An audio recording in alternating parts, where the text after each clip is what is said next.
Tahun 2160, tempat Samudra Pasifik, dilepas pantai Jepang. Lautan tampak tenang, setidaknya di permukaan, sementara dasar lautnya sedang terbelah. Boom! Bumi terbuka, magma mengalir keluar. Retakan di dasar laut memicu gempa bumi dan energi yang besar menerpa laut.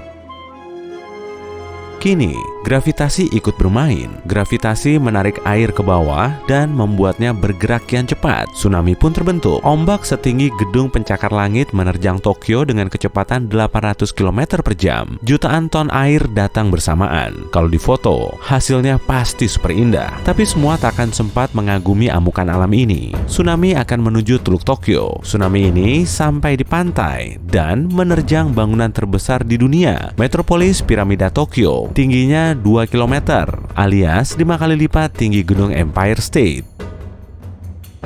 Bayangkan jika populasi seluruh Pulau Bali tinggal dan bekerja di satu gedung. Metropolis Piramida Tokyo, MPT, bahkan bisa menampung sampai 750.000 orang sekaligus. Kerennya, bangunan ini tahan terhadap terjangan dan energi tsunami yang menerpa menghilang begitu saja. Kali ini, kemajuan manusia menang melawan alam.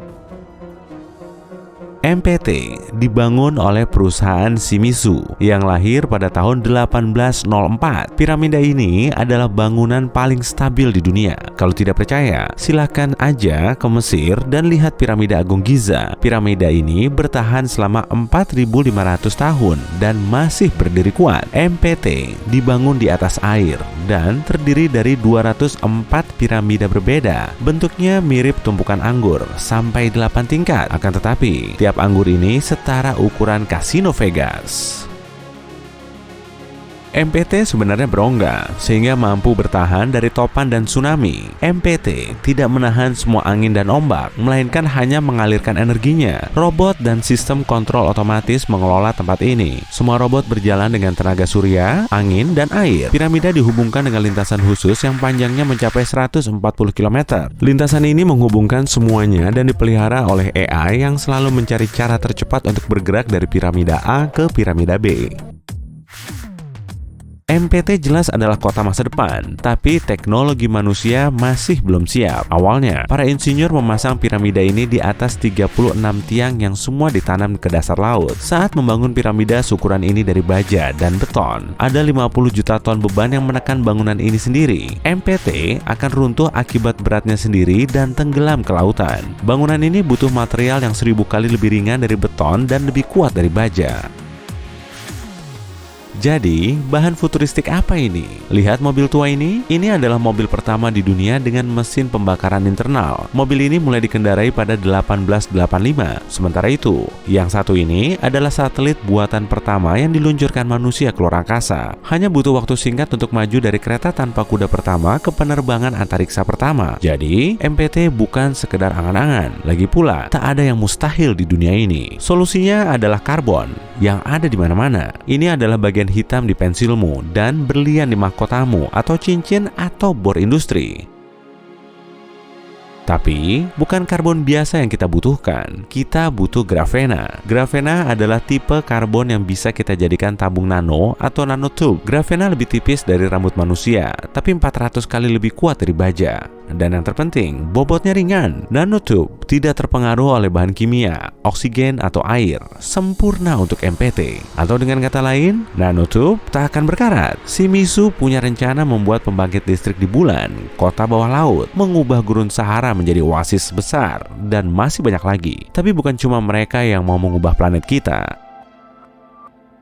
Luas Belanda setara dengan Sumatera Barat dan sekitar 30% diantaranya berada di bawah permukaan laut. Untuk melindungi negara mereka dari air, orang Belanda membangun bendungan yang banyak sekali. Tapi itu cuma bentuk pertahanan. Pada tahun 1986, mereka melakukan penyerangan dan merebut tanah dari laut. Bendungan pertamanya sepanjang 30 km. Bisa dibilang, bendungan itu mengubah teluk menjadi danau. Bendungan kedua pun mengakhiri serangan. Setelah 42 tahun bekerja, Belanda membuat provinsi baru sendiri yang besarnya setara 2 kali Jakarta. Manusia telah melakukan hal yang sama di seluruh dunia, seperti di Hong Kong, Filipina, dan Italia. Haha, air, jangan macam-macam ya.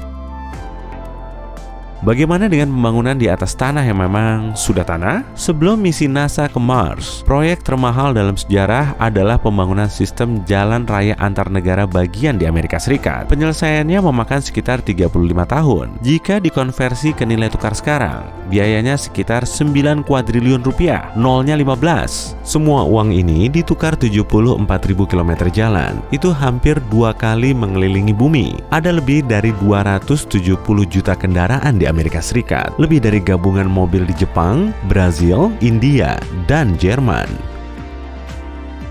Tapi dalam hal usaha, jalanan Roma jauh lebih keren. Lebih dari 2000 tahun sebelum mobil pertama, bangsa Romawi membangun jaringan jalan besar 80.000 km panjangnya. Mereka menghubungkan Irlandia ke Mesir dan Turki ke Spanyol. Jalanannya lumayan aman dan para pengunjung bisa menginap di penginapan, makan di kafe, atau mengirim surat dari kantor pos terdekat. Hanya sekitar 30% dari permukaan bumi yang berupa daratan.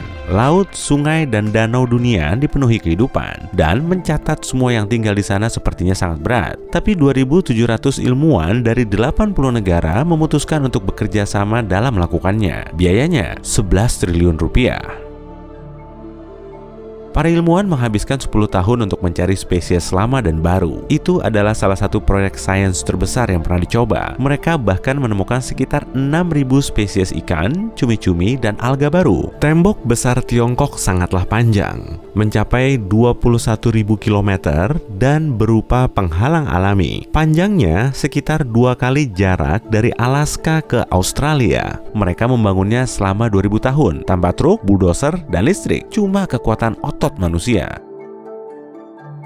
Tiongkok modern pun tidak mau kalah. Dalam 2 tahun, Tiongkok menggunakan lebih banyak beton untuk membangun dibanding Amerika Serikat selama ini. Jalanan, kota, bandara, semua yang ada di sana sangat besar. Bendungan Tiga Ngarai bisa dibilang tembok besar Tiongkok baru. Panjangnya lebih dari 2,3 km dan tingginya 180 meter. Beton dan baja yang dipakai di sini 3 kali lipatnya bendungan Hoover. Ini adalah struktur beton terbesar di dunia yang menelan sekitar 626 triliun rupiah. Lebih dari 1 juta orang harus angkat kaki dari area yang dipakai untuk bendungan ini.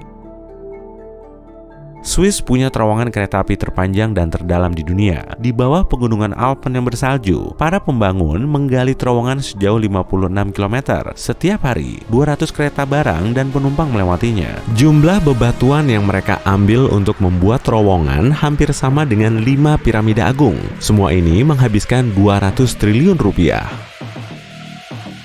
Mesir adalah salah satu negara tertua di dunia, tapi kini mereka sedang membangun salah satu kota paling modern. Luasnya akan seukuran Singapura dan dihuni 6 juta orang beruntung. Akan ada apartemen, gedung pemerintahan, tempat hiburan, dan bahkan gedung opera. Oh, ada juga taman yang akan membuat taman safari terlihat seperti halaman belakang rumah biasa. Begitu selesai, ini akan menjadi ibu kota baru Mesir. Tapi untuk apa? Pada tahun 2050, Kairo akan dihuni sekitar 40 juta orang. Sepertinya, satu kota baru malah belum cukup. Penerbangan pertama ke bulan memakan biaya sekitar 4 kuadriliun rupiah jika menggunakan nilai tukar sekarang. Tapi SpaceX tidak membiarkan biaya menghalangi perjalanan mereka. Perusahaan ini berencana membangun koloni di Mars dengan populasi 1 juta penduduk pada tahun 2050.